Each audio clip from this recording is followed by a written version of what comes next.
জানেন গতকালকে আমাদের ট্রাম্পাওয়ার থানাতে একটা কেস রেজিস্টার হয়। একটা ইনফরমেশন ভিত্তিতে গত দুপুর 1টার দিকে আমাদের কাছে ইনফরমেশন আছে 3টার দিকে বিদ্যাবল রবার জঙ্গল থেকে এখানে পাওয়া যায়। তো ঘটনা আমরা তদন্ত করার পরে জানতে পারি এটা বাংলাদেশি ন্যাশনাল।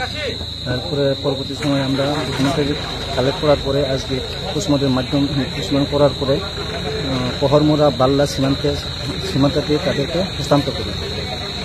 স্যার কে কে ছিল এই হস্তান্তরের সময়? আমাদের এডিশনাল এসপি, এসডিপিও আর বিএসএফ অফিসার আর বাংলাদেশের অফিসার।